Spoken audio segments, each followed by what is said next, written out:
Yes, she saw it firsthand like no one else. Former vice presidential nominee and former governor of Alaska, Sarah Palin. Governor, welcome to the show. Thank you so much. Appreciate being here. Governor, last week we saw the media fawn all over Kamala Harris. What a historic choice it was. You were a historic choice as well. I think that there's no question that the media covered Kamala Harris a lot different than you. You, in fact, have called out some of that media bias. What do you make of that? Well, I'm looking, kind of obviously personally looking at the coverage of Kamala versus the rollout of my candidacy. And I'm thinking, hey, this is the difference between kid gloves and Edward Scissorhands, how the coverage is. Personally, it was my family that got ripped apart that really, they tried to clobber me, finding an Achilles heel. That would be kids, family, going after the, personal aspects of my life, not my policies, not my record as an administrator, not my goals and visions for our country and for unity, but when they go after your family, which they haven't even touched with Kamala, and I don't think they will, there's a huge difference. Yeah, I think it's funny because, they gave the Democrats a free pass last week in terms of Biden's past, his history, his record, his policies, his gaffes, his lies. And then immediately heading into the Republican convention, they talk about how they're going to cover it so differently and really kind of figure out whether they're going to cut away or how they're going to fact check it. This is something that I think we both can agree that the media will cover the Republican convention much different than the Democratic convention. Is that a fair statement? Yeah, absolutely. And you know that firsthand. And, it's really unfortunate to consider that the media, which in the past kind of served as the referee between parties, between factions, between philosophies of how government should run.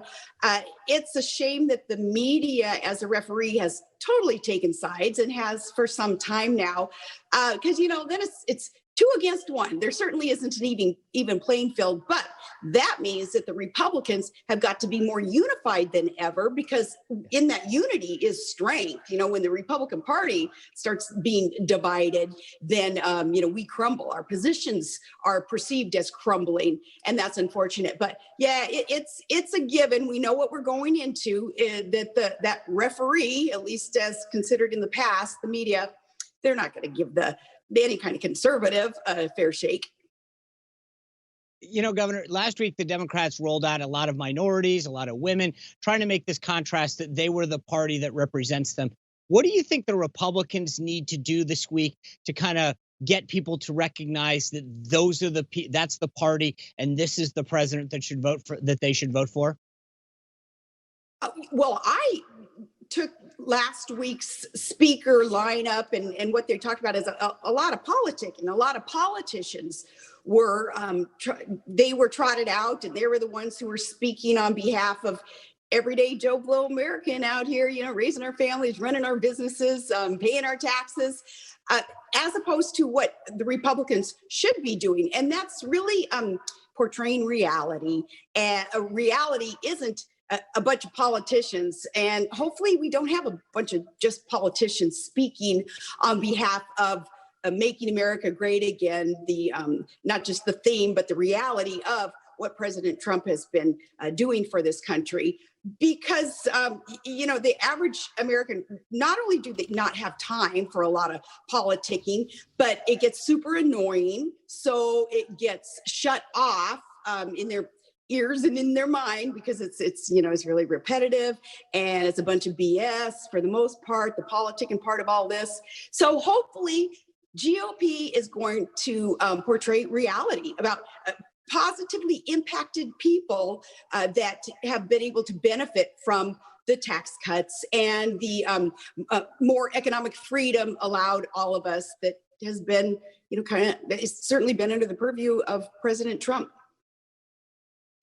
Governor, talk to me a little bit about the logistics. When you took the stage last time, you hit it out of the park. There was a lot of folks that just said, We've never heard of this governor from Alaska. The lipstick on a pig line went viral. Everybody was Googling Sarah Palin. But part of it, to be honest, was when you spoke and you used those lines, the audience went nuts. How difficult would it have been to do what you did without an audience like the Democrats did?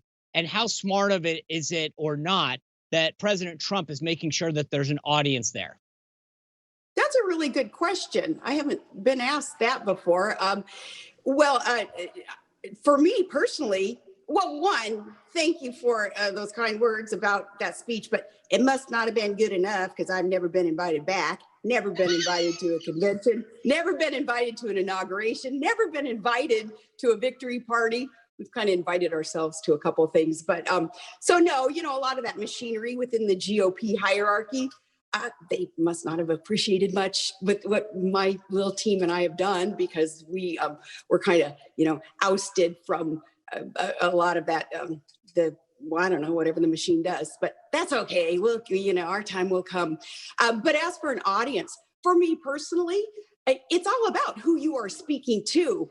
So, have that sincere atmosphere of speaking to the people, those at the GOP convention at the time, representing all of America, the audience, yeah, certainly there was that keep you going. But with my speech, like that line about the hockey moms, lipstick and, the pit bull, the difference. My teleprompter wasn't working, so I just had to ad-lib a lot of it. I ad-libbed that line, ad-libbed No, wait, hold on. Because of the audience. Have you ever told, I never knew that. You ad-libbed that line? Yeah, absolutely. Yeah, and you know how I did? Because it was the audience. I'm looking out there and there are these homemade signs that say hockey moms for Palin and all this. And I'm like, oh my goodness. Well, the difference between a hockey mom and a pit bull, because that's like an old joke in my neck of the woods. So ad-libbing that and a couple of the other things. But it's funny, as I'm reading the speech, on teleprompter, but I pretty much had it memorized. So I'm going along and looking at the teleprompter when need be.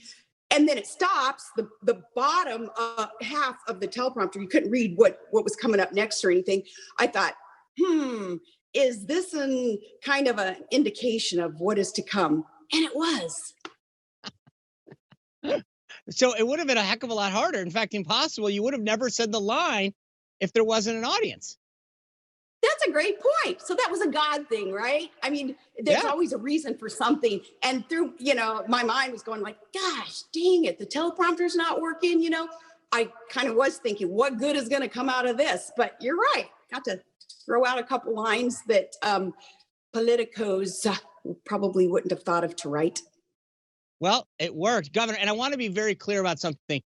You have a backstage pass, all access, VIP to Spicer and Company. I mean, we are the convention place to be. That you don't even need to go. You just need to watch Spicer and Company and you'll see everything that you need to see. So that's the upside. You can stay in your house, you watch Newsmax, you watch Spicer and Company, and then you don't even have to get dressed up. It's a total win. That is so cool.